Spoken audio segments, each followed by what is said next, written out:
조간 브리핑.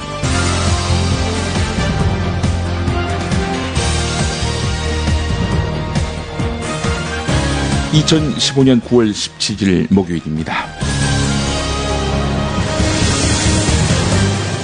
마크 저커버그 페이스북 최고 경영자가 싫어요 버튼을 만들 모양입니다.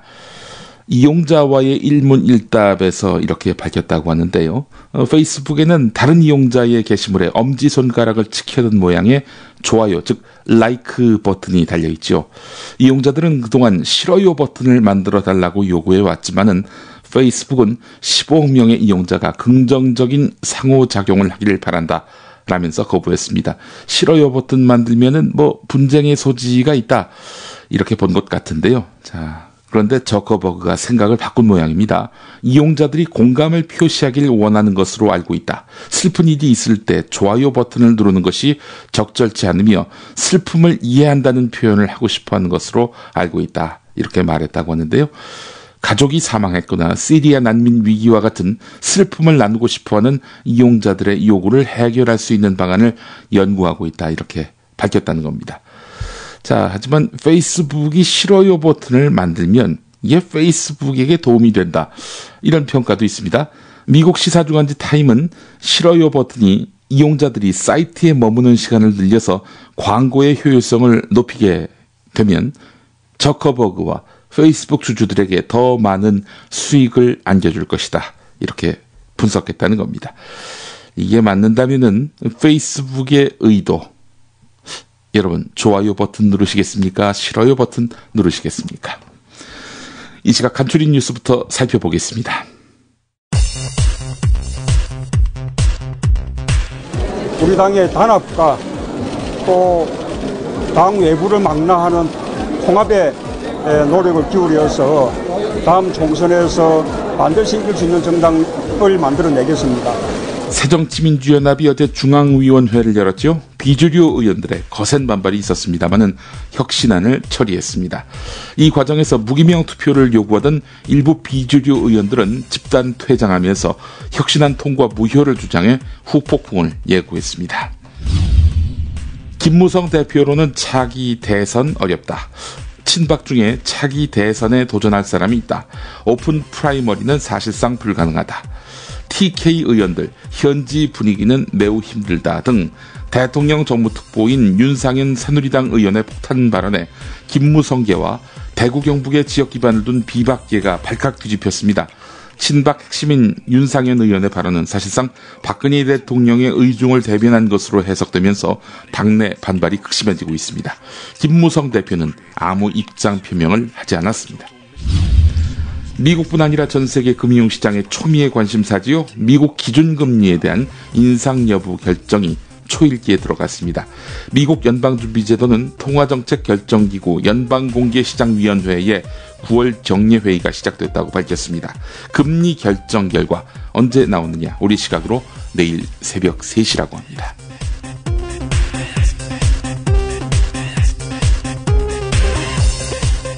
김용민의 조간브리핑은 이담채 김치, 컴백홈 대리운전, 산양 산삼 막걸리, 전창걸의 새싹당 공차, 팡팡 꽃배달, 연지연 곰탕 공동 제공입니다. 직접 담가 먹는 김치가 사 먹는 김치와 다른 이유 잘 아시죠? 내 눈으로, 내 손으로 골라야죠. 우리 걸로요. 한 포기 한 포기 직접 손으로 소금을 뿌려 절이는, 가장 깨끗한 손으로 정성과 진심을 담아 이 김치 쥐앗으로 못 써요. 나쁜 병균 틈타지 말아야 하니까. 건강을 위해 소금은 적당히, 그러나 맛깔나게. 내 가족이 먹을 김치니까. 가족이 먹는 김치를 하나 더 만든다는 심정으로 만든 김치, 이담채 김치. 입맛 까다로운 김어준 딴지일보 총수의 한마디. 제가 이 김치의 맛을 보증합니다. 정말 맛있어요, 이 김치는. 포털 사이트 검색창에 이담채를 입력하세요. 전화주문은 1544-4586 1544-4586. 컴백홈 대리운전, 여자한테 참 좋은데, 여자한테 정말 좋은데 어떻게 표현할 방법이 없네. 컴백홈 대리운전이 왜 여자한테 좋냐고요? 대리기사님을 전화가 아니라 스마트폰 앱으로 호출합니다. 대리기사님의 사진과 평가, 체험 후기를 보시고 선택합니다. 그리고 모든 결제를 현금이 아닌 스마트폰에서 간편히 끝냅니다.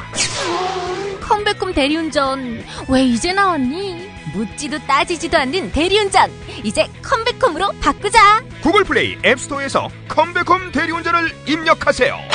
신규 고객 전용 쿠폰 번호 1818 입력하시면 기본 10,000원에 쿠폰 10,000원을 더해서 2장의 쿠폰을 선물로 드립니다. 컴백홈 대리운전, 하하, 남자한테도 좋은데 정말 좋은데. 지리산 해발 750m 청정 지역에 위치한 농장에서 직접 생산한 지리산 산양산삼. 그 산양산삼으로 만든 약선 막걸리. 진한 향기에 깊고 부드러운 맛. 이런 막걸리는 정말 처음이야. 막걸리는 쌀로 만들어야 속이 편하고 숙취가 없습니다. 밀가루를 사용하지 않고 100% 우리 쌀로 만든 전통주. 지리산 산양산삼 막걸리. 촌사람닷컴 홈페이지에서 구매할 수 있습니다. 네이버에서 촌사람닷컴을 검색하세요. 문의 1899-4188. 어나더타임 508을 진행하는 전창걸입니다. 레스베라트롤과 아스파라긴산이 풍부한 새싹 땅콩을 오랜 시간 증숙해서 만들어 맛이 고소한 새싹 땅콩차. 소중한 사람에게 마음을 담은 추석 선물을 보내주시면 어떨까요? 정말 좋은 게 많은데 식품이라서 설명할 수 없는 안타까움이 있지만 이미 드셔본 분들은 몸에 좋은 반응을 느끼고 계십니다. 속상한 세상, 그럴수록 몸은 더 잘 지켜야겠죠. 부담 없는 추석 선물로도 아주 좋은 새싹 땅콩차. 정말 좋습니까? 물으신다면 자신있게 대답합니다. 정말 좋습니다. 남자에게만 좋냐고요? 여자에게도 좋습니다. 인터넷 다음에서 새싹 땅콩차를 검색하시고 전창걸닷컴으로 오세요. 회원가입 없이 바로 주문하실 수 있습니다. 전화 주문도 가능합니다. 070-8635-1288, 070-8635-1288입니다. 매우 중요한 이슈인데 한겨레만 주목하고 있는 것 같습니다. 최경환 부총리 겸 기획재정부 장관이 국회의원 지역구 사무실에서 인턴 사원으로 일했던 황모 씨를 2013년 중소기업진흥공단 공개 채용에 합격시켜준 거 아니냐, 이런 의혹이 제기되고 있죠. 실제로 중소기업진흥공단 공개 채용 과정에서 점수 조작 등의 비리가 있었던 것으로 드러났습니다. 이게 야당의 일방적인 주장이 아니라 감사원 감사 보고서로 확인된 것입니다. 따라서 의혹 차원은 이미 넘어선 것으로 보이는데요.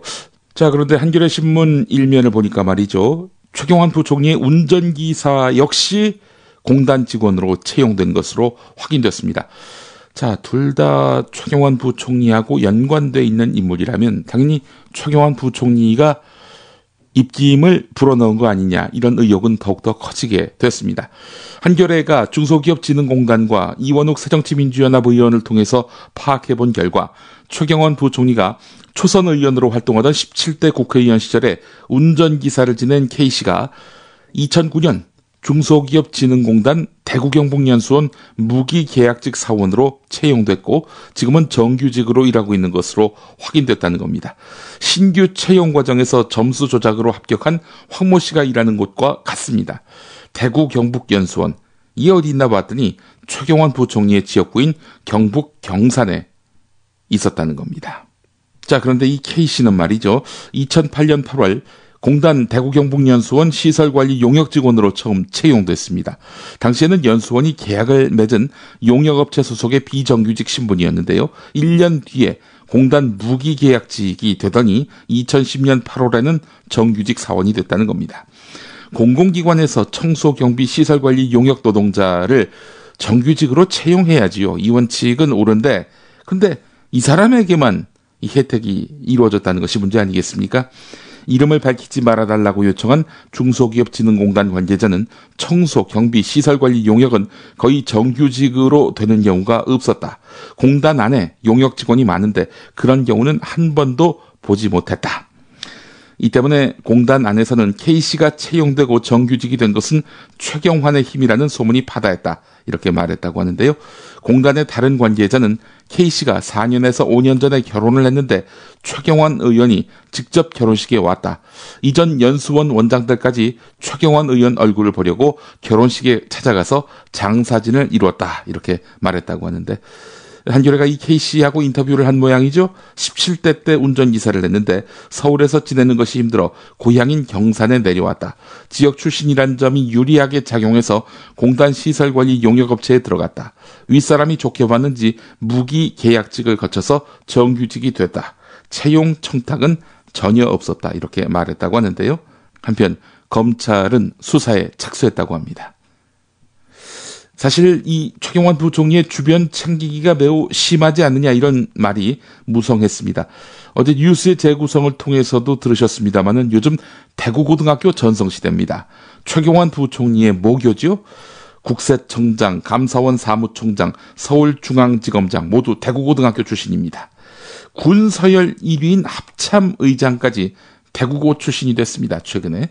최경환 부총리는 다른 고등학교 출신들은 더 많다 이렇게 말하지만 그런 식으로 뭉쳐서 해소할 의욕은 이미 아니다. 이번 일도 마찬가지다. 예, 한겨레가 사설을 통해서 이렇게 질타했습니다. 박근혜 대통령이 노사정 대타협을 계기로 해서 청년 일자리 해결을 위한 청년희망펀드 조성을 제안했습니다. 그러면서 펀드에 일시금으로 2천만 원을 기부하고 이후에 매달 월급의 20%를 내기로 결정했습니다. 청년들에게 일자리 기회를 제공하려는 목적으로 조성되는 펀드가 바로 청년희망펀드인데 정부 예산 투입이 아닌 사회 각계각층의 기부금으로 운영되고 청년 구직자에 대한 지원 그리고 창조경제 혁신센터와 연계한 민간 일자리 창출 지원에 사용할 계획이라고 합니다. 박근혜 대통령 이 2천만 원을 펀드 조성을 위한 재원으로 내놓았는데요. 하지만 부정적인 시선이 많습니다. 정부 여당은 청년희망펀드가 제2의 금모으기 운동이 되기를 바라는 눈치인데 이런 발상 자체가 부적절하다는 시각도 있습니다. IMF 구제금융 때 금모으기 운동이 국가 위기 극복을 위한 국민 캠페인으로 떠오른 것처럼 청년희망펀드에 대한 국민들의 기부가 이어질 수 있다는 것이 바로 여당의 기대인데 일자리 창출이라는 정부의 기본적 일상적 책무는 이행하지 못한 채 국민의 땀과 노력만 이용해서 일자리 대란을 넘기는 이벤트가 될 수 있다는 겁니다. 이 희망펀드를 민간으로 확산시키겠다고 정부는 밝혔는데요. 청년층의 반응도 시큰둥합니다. 구교현 알바노조 위원장은 청년만 강조하는 것은 결국 경제의 구조적인 문제를 은폐하려는 전략이라면서 회의적으로 봤고요. 정준영 청년유니온 정책국장은 노사정 합의는 노동기본권을 다 침해하는 내용인데 그런 합의 직후에 선심 쓰듯 대통령이 기부하겠다는 것은 기만적이라고 비판했습니다. 노사정 대타협 직후 새누리당이 긴박하게 돌아가고 있습니다. 노동개혁 5대 법안을 당론으로 발의했습니다. 근로기준법, 고용보험법, 산재보험법, 기간제 근로자법, 파견근로자법 개정안인데요. 내용이 복잡해서 상세히 소개해드릴 수는 없지만 한마디로 사용자, 자본가에게 도움이 되고 실익이 돌아가는 그런 내용이라 하겠습니다. 법안이 공개되니까 한국노총은 노사정 합의와 다르다라면서 입법 저지 투쟁을 경고했습니다. 기간제 사용 기간, 파견근로 대상 업무에 대해서 노사정은 관련 당사자를 참여시켜서 공동 실태조사, 전문가 의견 수렴을 거쳐서 대안을 마련하고 합의사항은 정기국회 법안 의결 시 반영하도록 한다 이렇게 규정한 문구를 제시했는데 한국노총은 새누리당의 개정안은 사실상 제조업 직접 생산 공정까지 파견 업종을 확대하겠다는 내용이라면서 합의문에서 제외하고 추후 논의 과제로 남긴 내용까지 졸속으로 법안으로 만들었다 이렇게 비판을 했는데요. 한국노총 대변인은 정부의 노동법 개혁을 막기 위해서 야당과 공조하겠다 이렇게 별렀습니다. 기가 막히네요. 한국노총. 아니 대타협을 해줄 땐 언제고 이제 와서 말을 바꿉니까? 여당이 이렇게 나올 줄 몰랐습니까? 자, 이런 가운데 미디어 오늘 인터넷판 보도도 주목됩니다. 노사정 합의안을 승인한 한국노총이 야합을 했다는 비난을 받고 있는 가운데 고용노동부가 한국노총에 배정된 국고보조금을 늑장 집행한 정황이 나왔다는 겁니다. 정부가 돈줄을 쥐고 한국노총을 압박해서 노사정위원회 합의안을 이끌어냈다는 분석입니다. 올해 들어서 산하노조위원장이 횡령 그리고 배임 혐의로 수사당국의 레이더망에 걸린 일련의 정황도 정부의 전방위적인 압박의 어떤 수단으로 활용된 것 아니냐라는 판단이 가능합니다. 한국노총 내부에서는 압박에 밀려서 굴복하는 모양새로 이렇게 합의를 해준 건데 노동계 전반에 미치는 문제를 이런 식으로 졸속 합의했다는 지적이 나오고 있어서 앞으로 이 문제 파장이 확산될 것으로 보입니다. 관련한 기사는 미디어 오늘을 통해서 확인하실 수 있습니다. 경향신문 6면으로 가보겠습니다. 새누리당이 당론으로 발의한 5대 노동법안 관련해서 기간제 및 단시간 근로자 보호법과 파견 근로자 보호법을 분석한 내용입니다. 한마디로 말해서 비정규직법을 이제 분석한 건데요. 이 법은 비정규직을 보호하는 것이 아니라 양산할 위험성을 더 키운 그런 독소적 조항들이 적지 않다는 겁니다. 실패한 기간제 연장안을 부활시키는 건데요. 이 부분과 관련해서는 김대환 위원장 역시 미봉책이라고 지적한 부분입니다. 재취업 활성화를 명분으로 파견을 확대하겠다. 예, 이건 뭐 재벌을 위한 비정규직만 늘리는 효과를 낳을 것이라는 분석이 제기되고 있습니다. 아니 지금 일자리가 더 중요하지 뭐 고용의 형태 그게 뭐가 중요해? 당장 돈 벌어야 될 거 아니야. 이게 바로 정부의 논리입니다. 네, 지속 가능한 질 좋은 일자리 이게 진정한 민생 챙기기 아닙니까? 비정규직 양산 가능성이 더 높아진 이번 새누리당의 5대 노동 법안 예, 결국 발톱을 벌써부터 보인 셈이 됐습니다. 저성과자라는 말이 대두됐습니다. 이른바 저성과자란 어떤 직원이고 이들에 대한 해고는 어떤 경우에 정당화될 수 있을까? 국민일보 1면에 관련한 기사가 있습니다. 노사정위원회가 저성과자와 근무불량자를 해고할 수 있는 일반 해고에 대한 기준과 절차를 만들기로 합의하면서 저성과자에 대한 관심이 높아지고 있습니다. 현행 근로기준법에는 저성과자에 대한 규정 자체가 없고 이들을 해고할 수 있는 근거도 없습니다. 하지만 재계와 법원의 판단들을 종합해보면 저성과자에 대한 대략적인 그림을 그려볼 수 있다는 겁니다. 법원의 그 부당해고 관련 판결들을 보면 단순히 일을 못한다고 해고하는 것은 부당해고라고 보는 성격이 강합니다. 대신 성과가 극히 낮은 데다 이를 개선하려는 노력을 하지 않는 경우에는 해고를 인정하고 있다는 겁니다. 반면 평가 기준이 자의적이고 개선 가능성이 보인다면 회사의 해고는 부당하다는 것이 법원의 판단입니다. 자, 그러나 여전히 많은 노동자들은 걱정합니다. 이 저성과자로 만들어서 내쫓을 그런 궁리를 하고 있는 것 아니냐 이런 의문을 품고 있는 건데요. 이와 관련해서 권순원 숙명여대 경영학과 교수는 근로자의 성과가 낮은 것은 기업의 인적관리 능력에도 문제가 있다는 의미다. 해고 조건이 완화되도록 제도가 바뀌면 기업은 인사평가 제도를 현재보다 더 체계적으로 보완해서 근로자들이 정당한 평가를 받도록 해야 한다. 이렇게 지적했다고 합니다. 어제 동아일보 기사 소개해드렸죠. 경총 회장이 한 말이 있습니다. 누가 보더라도 회사에 짐이 되는 사람만 해고하겠다. 이렇게 이야기했다는 겁니다. 누가 보더라도 회사에 짐이 되는 사람. 만들기 나름 아니냐. 제가 또 이렇게 이야기를 했었죠. 노동 관련 이슈 계속해서 짚어보겠습니다. 한겨레 6면인데요. 한국중부발전과 한국전력기술의 본사 사옥 청소시설관리 용역 노동자의 과업 지시서 그러니까 이런 업무를 하라 이런 지시서에 들어있는 내용을 살펴보겠습니다. 파견업체 모든 종업원은 공공기관 직원에 대해서 친절하게 대해야 한다. 여기서 파견업체는 을이고요. 공공기관은 갑이 됩니다. 갑의 직원으로부터 3회 이상 불친절하게 적발된 종업원을 을은 교체해야 한다. 이런 내용이 있었다는 겁니다. 직원이 재청소를 지시할 때는 시간과 횟수에 관계없이 재청소해야 한다. 이런 내용도 있었다고 하고요. 공공기관의 용역관리 지시서 주요 내용 가운데서 근무자 자격요건 3번에 이런 항목이 있습니다.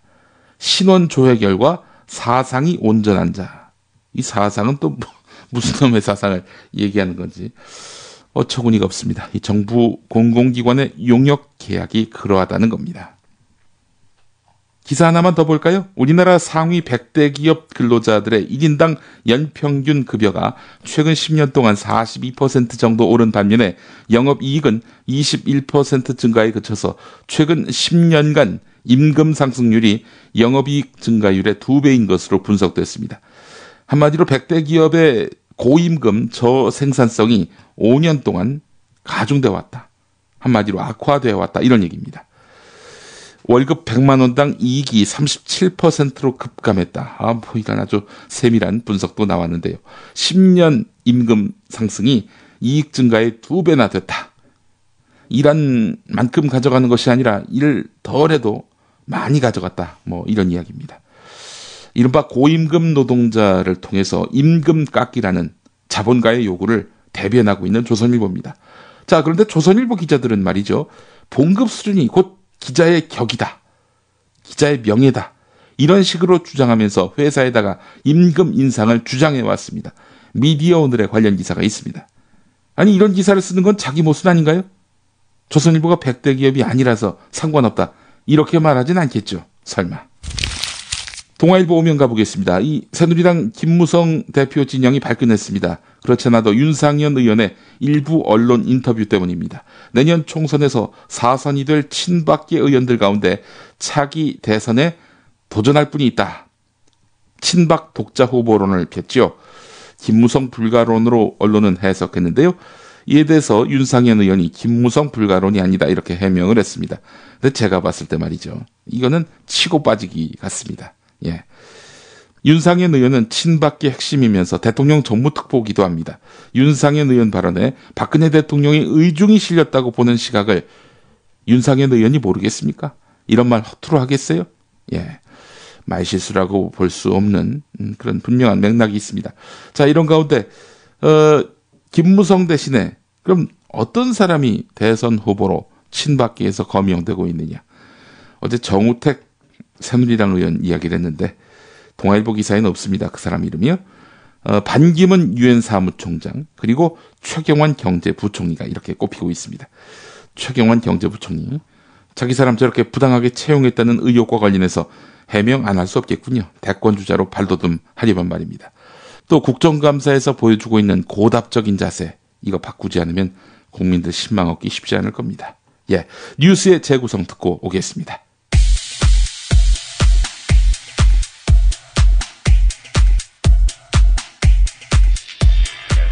국민안전처에 대한 국회 안전행정위원회의 국정감사. 새정치민주연합 청청래 의원. 저분은 세월호 46m, 8m, 심야에 10cm밖에 보이지 않는 그런 곳에서 세월호 시신 25구를 수습하신 분입니다. 김관홍 씨 맞죠? 안녕하십니까. 잠수사 김관홍입니다. 네. 선체로 해경 잠수부가 들어갔습니까? 못 들어갔습니까?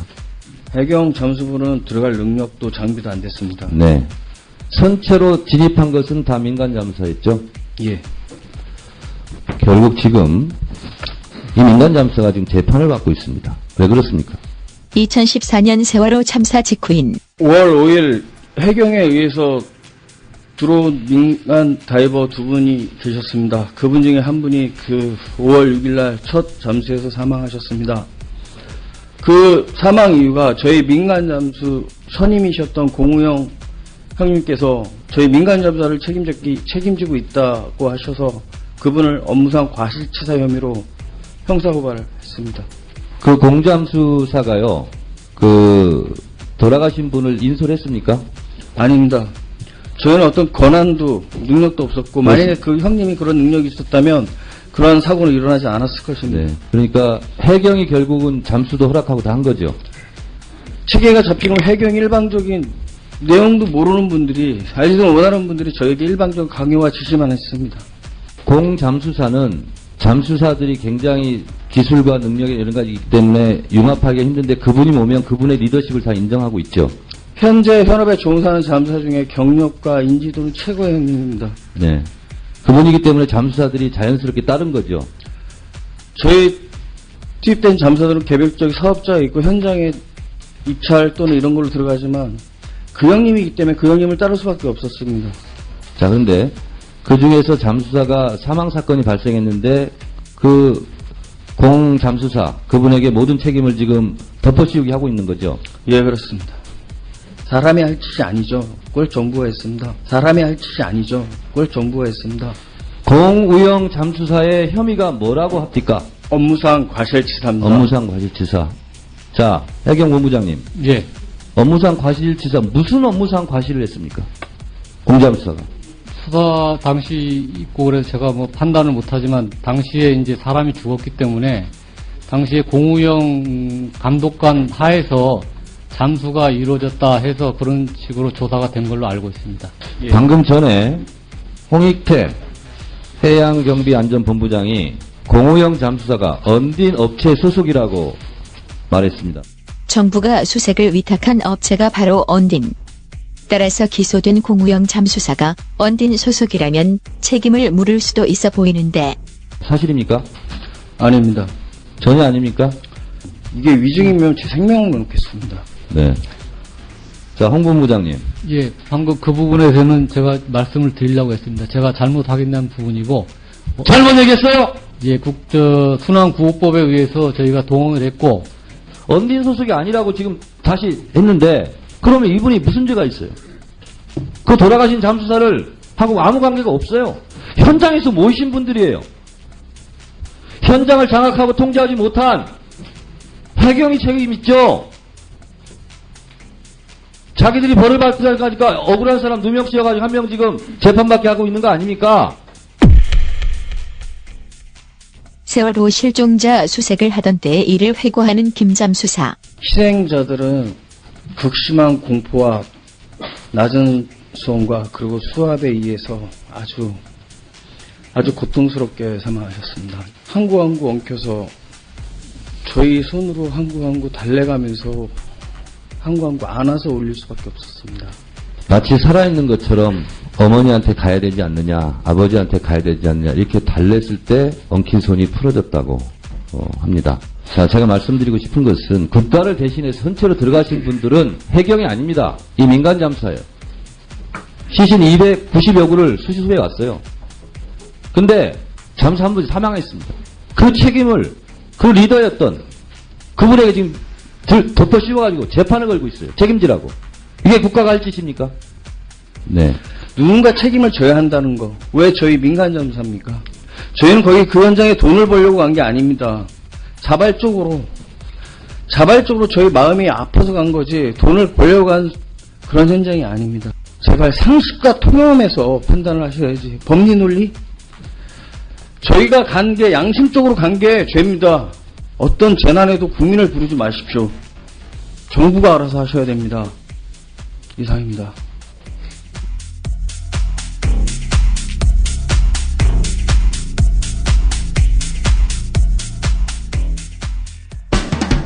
미스김, 거래처에 환 하나 보내주세요. 정말요?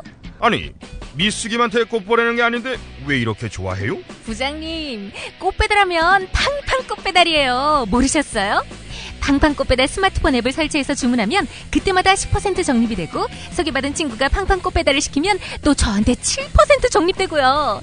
그렇게 해서 쌓인 포인트로 영화, 여행, 명품 쇼핑은 물론 10,000포인트부터는 현금 인출도 가능하다고요. 미스김, 팡팡 꽃배달 내가 보낼게요. 어머, 부장님이 주문하실 거면 팡팡머니 추천이는 저로 해주세요. 네, 팡팡 터지는 혜택과 즐거움 팡팡 꽃배달. 지금 구글 플레이 스토어에서 팡팡머니 앱을 설치하세요. 보다 자세한 내용을 알기 원하시면 네이버에서 팡팡 꽃배달을 검색하세요. 6살 하늘이 밥을 잘 안 먹어요.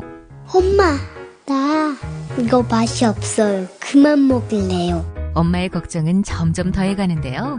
그런데 이때 택배입니다. 연지연 곰탕이 배달됐어요.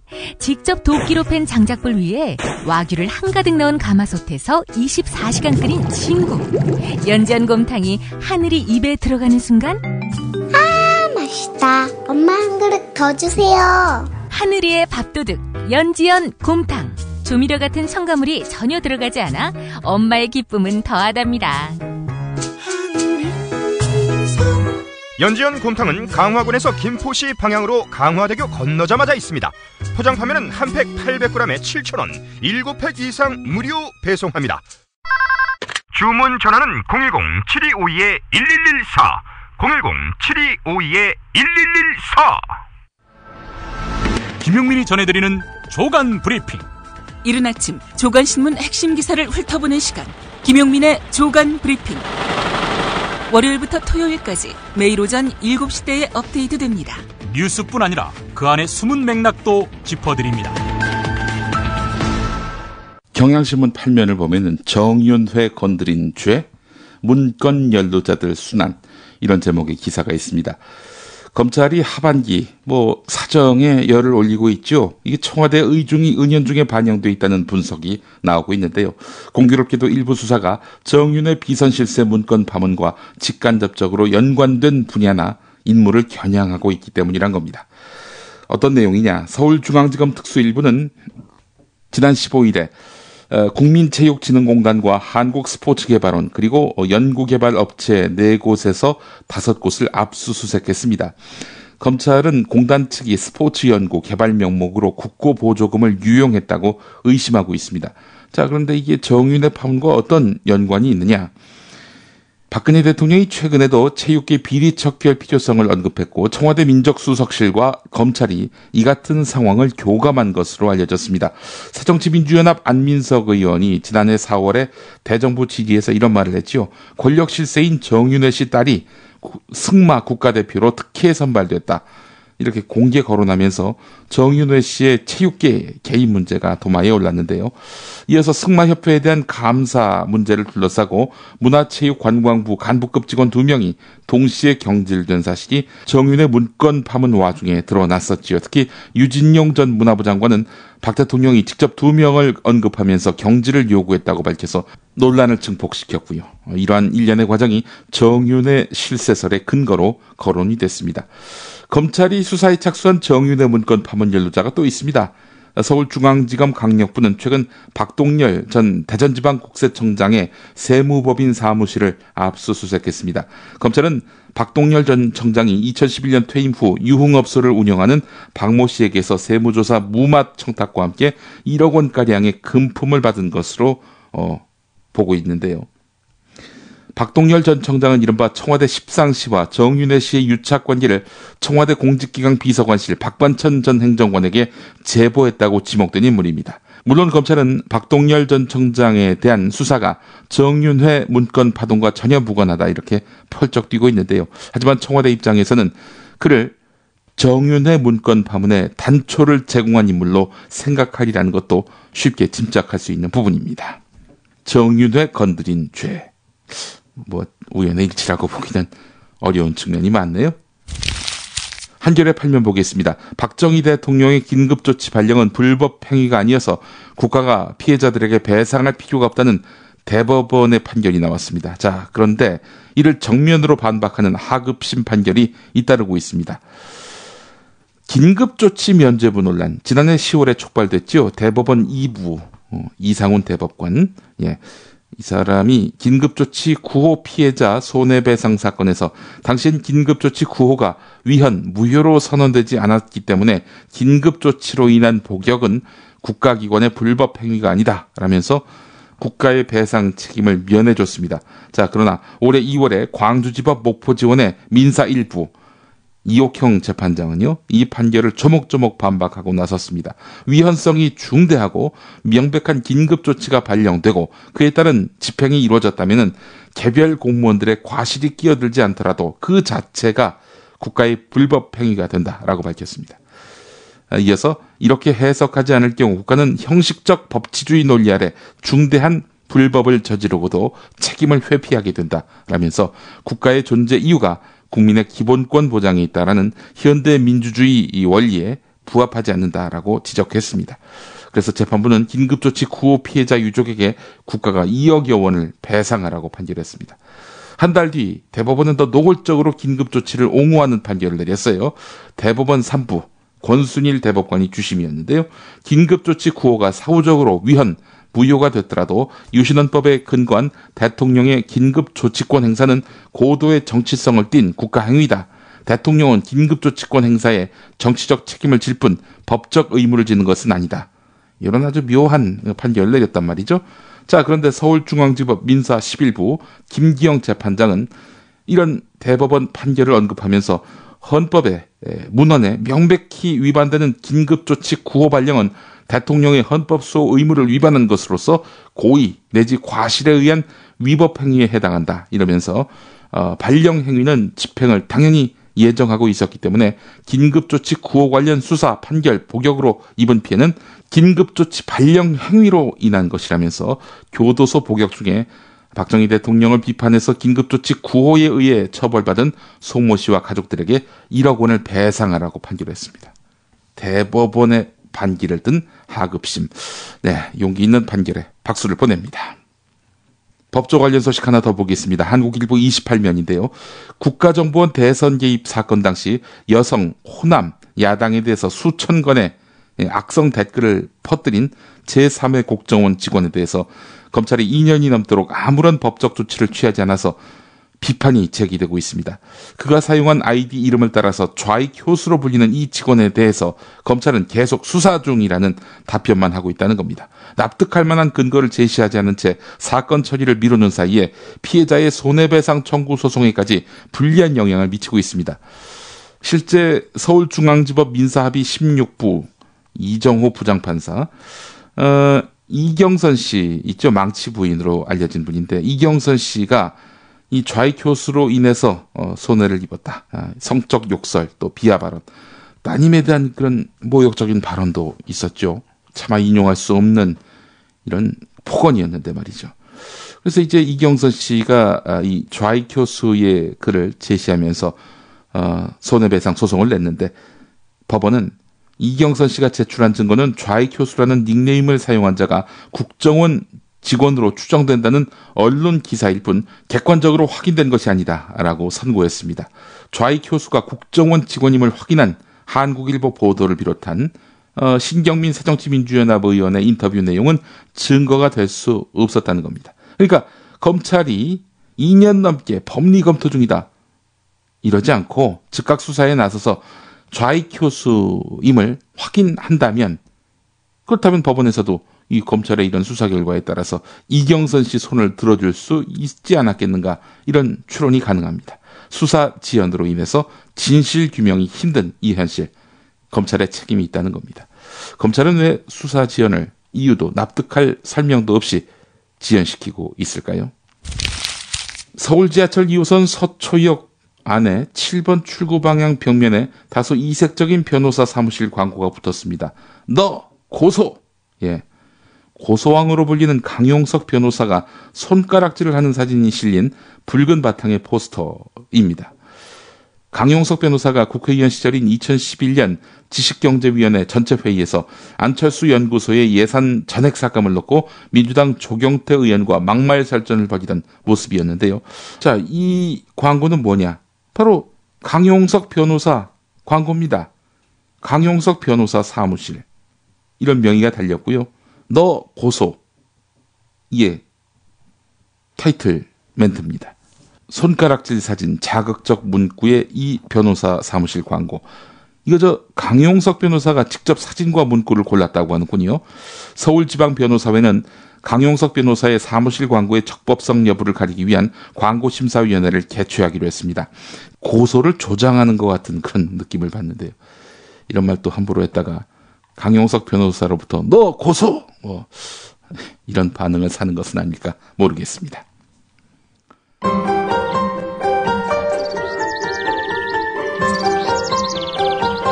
오늘의 날씨. 오늘 대체로 청명한 가을 하늘이 계속되겠습니다. 서울의 한낮 기온이 27도인데요. 어제만큼 기온이 오르겠습니다. 영남 지방에는 오후까지 비가 오락가락하겠고 강원 남부 동해안은 오후 한때 비가 오겠습니다. 비가 내리는 동쪽 지방은 한낮에도 선선하겠습니다. 강릉 22도, 대구 23도로 예상됩니다. 당분간 별다른 비 소식 없이 전국이 맑고 일교차가 크겠습니다. 오늘 김용민의 조간 브리핑은 경향신문 31면에 실린 유동민 충남대 교수의 칼럼 일부를 소개하겠습니다. 먹고 사는 것, 자존감과 굴욕감. 예. 법조인으로서, 언론인으로서, 정치인으로서 먹고 사는 문제 때문에 자신의 직업적 자존감 이런 것들을 버리는 분들이 적지 않죠. 아마 그들을 겨냥한 게 아닌가 이런 생각을 하게 됩니다.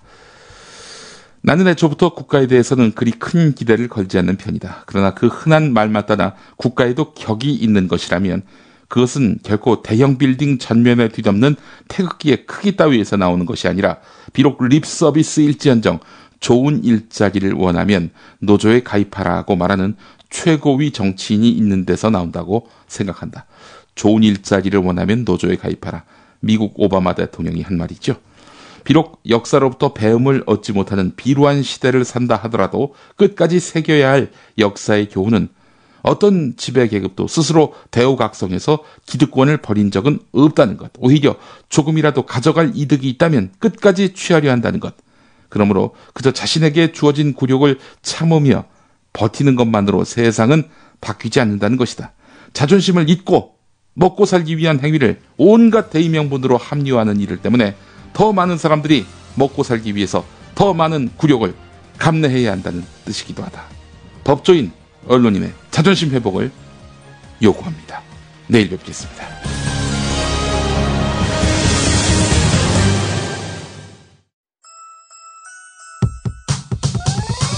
이번 방송 괜찮았나요? 작별의 여운 이렇게 표시해주세요. 다운로드하기, 댓글 달기, 구독하기, 별점 주기. 더 좋은 방송 만들어달라는 약속 이렇게 응원해주세요. 다운로드하기, 댓글 달기, 구독하기, 별점 주기. 기억하셨죠? 다운로드하기, 댓글 달기, 구독하기, 별점 주기.